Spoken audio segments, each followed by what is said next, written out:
Tunaan sang Department of Public Works and Highways ang proposal sang Antique Provincial Government nga pagpahamtang sang bag-ong aruta sa barangay Igbukagay, Hamtik, Antique.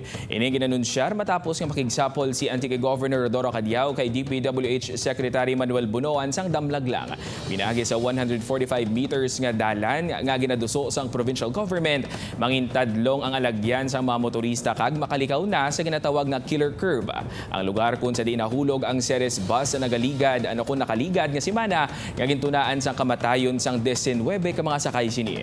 Samtang sa mga sakay sang bus naman nga yara pa sa ospital, 4 sa mga ini ang nagapabilin sa kritikal nga kondisyon. Ang 5 naman ang yara nasa estable nga kahimtangan. We converge with our planning and design division, including our assistant regional director, to talk into the possibilities of having the feasibility study for this tunneling.